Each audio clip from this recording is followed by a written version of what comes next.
Lembayung Al-Quran, Datuk Dr. Haji Zahasan Muhammad. Assalamualaikum warahmatullahi wabarakatuh. Alhamdulillah wassalatu wassalamu ala rasulillah. Innal hamdalillahi nahmaduhu wa nasta'inuhu wa nastahdihi wa nastaghfiruh wa natubu ilayhi wa natawakkalu alayhi wa na'udzu billahi min shururi anfusina wa sayyiati a'malina. May yahdihillahu fala mudilla lahu wa may yudlil fala hadiya lahu. Allahumma salli wa sallim wa barik ala Muhammad وعلى آل محمد كما صليت وسلمت وباركت على إبراهيم وعلى آل إبراهيم في العالمين إنك حميد مجيد.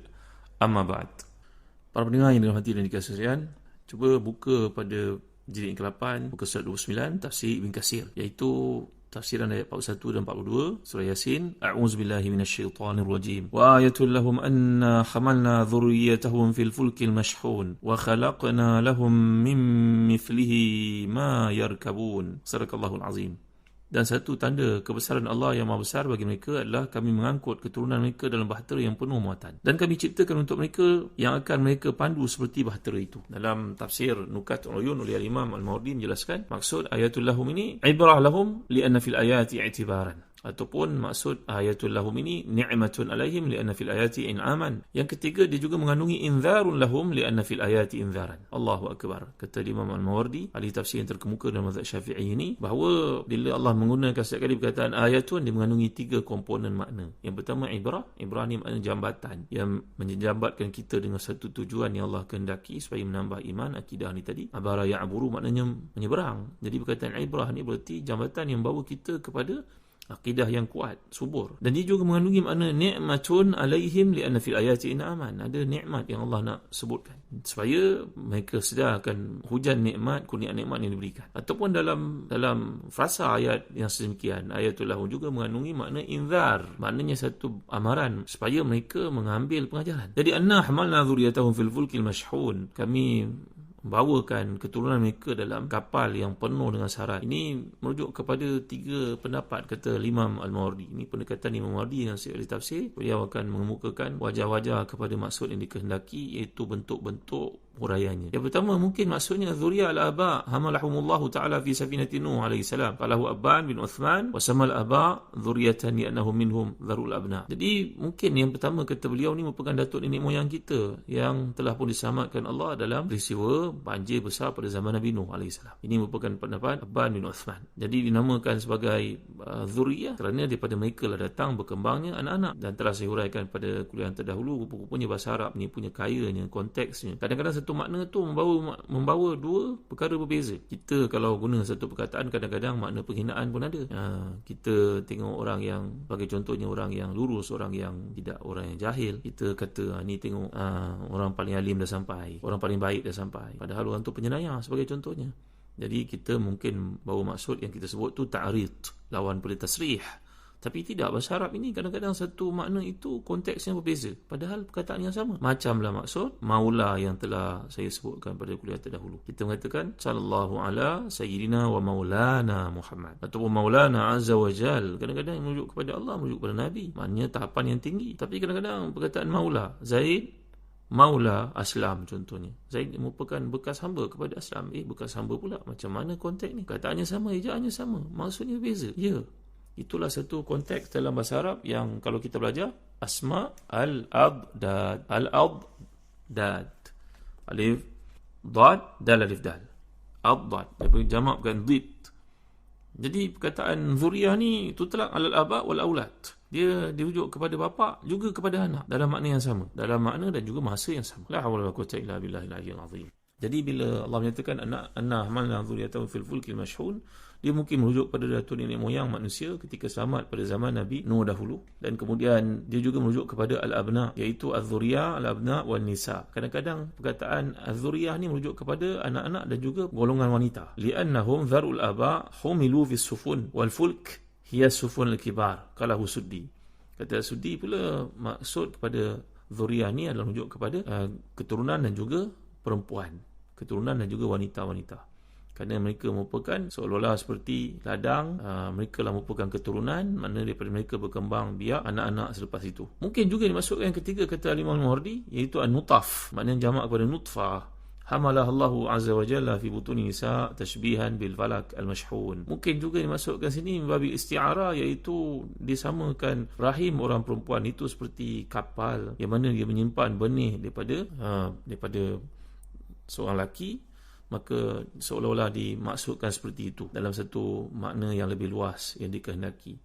Walaupun ketiga-tiga pendapat ni seperti disebut oleh Imam Al-Urami, pendapat ketiga ni itu az-zuriyah, makna nutaf, maksudnya mani, benih daripada seorang lelaki yang disimpan dalam rahim seorang perempuan, dikinayahkan dalam konteks ini simbolik kepada kapal, maka ini merupakan pendapat yang jauh dari kebenaran, kata Imam Al-Urami, walaupun pendapat disebut oleh sebahagian daripada para ulama tafsir. Dalam tafsir Kasyaf mengatakan, mengapakah Allah SWT menyebut, kalaulah kita pilih pendapat yang kedua, iaitu wa ayatul lahum anna hamalna dzurriyyatahum, dzurriyyah ni merujuk kepada keturunan dan juga isteri, merujuk kepada orang yang datang selepas kita. Kenapa Allah sebut perkataan zuriat kat sini? Sedangkan ayat ini ditujukan kepada kaum musyrikun yang pernah berdebat dengan Nabi SAW. Dan juga ayat ini juga untuk mengingatkan kaum mukminin kepada nikmat yang Allah berikan, iaitu berlayar di lautan. Jawapannya dalam tafsir Kasyaf menyatakan bahawa itu merupakan ablagh fil imtinan. Maksudnya, ia lebih kukuh untuk mengungkit sesuatu nikmat yang diberikan oleh Allah SWT. Wa adkhal fi ta'jib min qudratihi. Ini lebih masuk dalam hati tentang ajaibnya kudrat Allah Subhanahu Wa Taala, iaitu Allah telah memberitahu kepada manusia itu bahawa nanti keturunan kamu akan menaiki kapal pergi ke timur, ke barat, menguasai. Kalaulah datuk nenek moyang kita hidup zaman kita sekarang ni tuan-tuan, agaknya mereka menyangkakan kita dah masuk syurga dah. Bayangkan 300-400 tahun lalu ketika dibuka negeri Melaka sebagai contohnya, mungkin 500-600 tahun lepas. Pada waktu itu perjalanan tempat begitu jauh, kena menerusi sungai, laut, terdedah kepada bahaya, lanun dan sebagainya. Kalau mereka hidup melihat kita pada hari ini, air pun masuk dalam rumah dah, ada paip, elektrik pun tak perlu nyalakan lampu dah, switch on saja keluar cahaya. Maka inilah nikmat yang Allah ungkitkan untuk puak yang ingkar itu terhadap berbagai lagi bentuk kehebatan, kenikmatan yang akan dicurahkan kepada orang datang kemudian. Tentulah seorang ayah bila mendengar anak-anaknya mendapat satu kelebihan, gembira si ayah. Termasuklah para Nabi. Bila Allah Ta'ala ceritakan kepada Nabi Ibrahim itu, datangnya tetamu yang tidak makan di rumah Nabi Ibrahim. Kemudian datang malaikat itu memberitahu, kami inna rusul rabbik, kami merupakan utusan Tuhanmu, wahai Ibrahim, dan beri berita gembira kepadanya tentang kelahiran Ishak. Wa min wara Ishak Yaqub.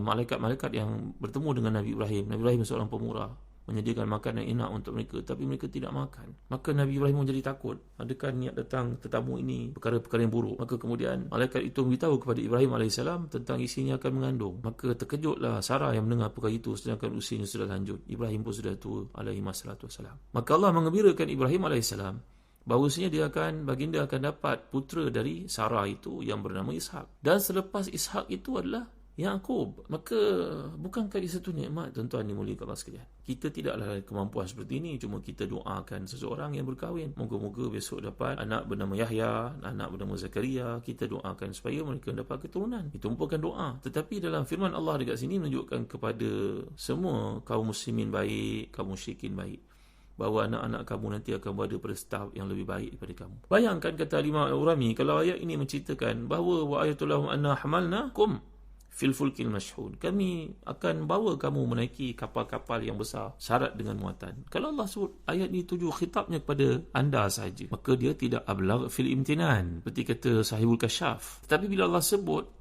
kamu sekarang selamat kan, kamu dapat nikmat kan, nanti keturunan kamu pun akan dapat nikmat lebih daripada kamu. Gembira tak si ayah bila mendengar perkara semikian? Alhamdulillah, saya hidup pada ini, ada rumah untuk berteduh, ada gaji yang saya dapat, makan yang saya nikmati. Anak kamu besok akan dapat lebih baik daripada kamu. Mereka akan pergi ke seluruh dunia untuk bekerja, untuk dapat nikmat, buat perkara-perkara kebaikan. Tentulah itu satu nikmat. Ini namanya ablaghu fil imtinan. Dia sangat kuat dari sudut mengungkit nikmat-nikmat supaya mereka sedar. Begitulah yang dikehendaki oleh Allah SWT dalam ayat ini. Walaupun ada maksud yang merujuk kepada cerita ini adalah kepada kisah Nabi Nuh AS ketika datuk nenek moyang manusia itu diselamatkan oleh Allah Subhanahu Wa Taala. Dia juga satu nikmat, dengan sebab mereka selamatlah kamu dapat lahir ke muka bumi, pun ada maksud semikian juga. Tapi kata Imam Al-Urami, sebenarnya perkataan zuriyah itu lebih tepat diartikan sebagai keturunan, kerana menyebut tentang keturunan dapat menyentuh perasaan lebih sentap dalam diri si bapa si ibu untuk dia bersyukur dan juga beribadah kepada Allah Subhanahu Wa Taala. Baik, Muslim-muslimat rahmati dan dikasihi sekalian, wa ayatul lahum anna hamalna dzurriyyatahum fil fulkil mashhun wa khalaqna lahum min mithlihi ma yarkabun. Jadi Allah menyatakan di sini tanda ke atas mereka kekuasaan dirinya itu ditundukkan untuk mereka lautan, membawa perahu, kapal, bot dan sebagainya. Di antara buktinya, bahkan ini bukti pertama adalah perahu Nabi Nuh, kapal yang Nabi Nuh naiki yang telah diselamatkan oleh Allah bersama dengan kaum mukminin, iaitu orang beriman yang ikut bersama-sama. Jadi untuk itu Allah berfirman nyatakan wa ayatul lahum anna hamalna dzurriyyatahum. Satu lagi tanda kebesaran kekuasaan Allah ini adalah kami angkut keturunan mereka. Artinya datuk nenek moyang mereka dalam kapal yang penuh dengan muatan itu, dengan barang dan juga haiwan yang pasang-pasangan, untuk Allah SWT selamatkan mereka dan pindahkan mereka selepas kaum yang ramai itu kufur, ingkar terhadap perintah Nabi Nuh yang mulia. Ibn Abbas menerangkan makna al-mashhun itu dipenuhi. Demikian dikatakan Sa'id bin Jubair, Sya'bi, Qatadah, Suddi.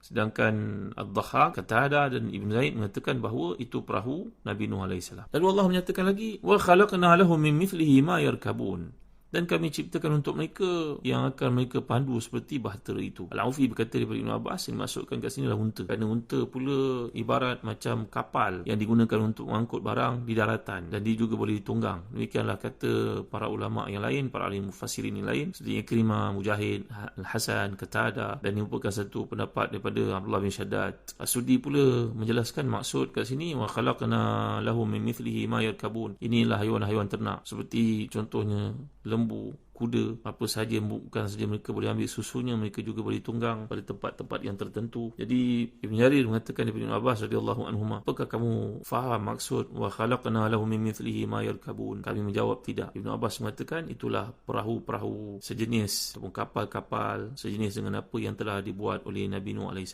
dan diajar kepada baginda dan diikuti oleh keturunannya dengan ilham daripada Allah Subhanahu wa taala. Sebab itu Allah menyatakan dalam bab pembuatan ini, wa khalaqna lahum min mithlihi ma yarkabun. Hakikatnya memang manusia yang buat, kata para ulama tafsir, tentunya Qurtubi, memang manusia yang buat, tetapi ia merupakan ilham daripada Allah SWT dan diperbaiki di masa ke semasa. Wasna'il fulka bi ayunina wa wahyina. Allah mengingatkan dalam surah Hud, binalah kapal itu dengan wahyu dan juga perintah panduan daripada kami. Maknanya segala cetusan, pembinaan, sebutlah bentuk sekalipun yang kamu miliki hari ini sebenarnya diilhamkan oleh Allah SWT. Inilah yang disebut dalam prinsipal ataupun dalam kaedah berfikir ataupun satu rumusan, satu rules undang-undang berkaitan dengan benda tenggelam timbul dalam teori Archimedes ya tuan-tuan. Archimedes macam nak sebut, inilah seorang ahli sains di Itali yang merupakan antara bapa sains kuno yang membuat kajian tentang benda tenggelam, bagaimana prinsipnya untuk timbul. Sebenarnya Allah telah mengilhamkan perkara itu semua kepada manusia. InsyaAllah saya akan huraikan perkara ini lebih lanjut dalam kuliah akan datang.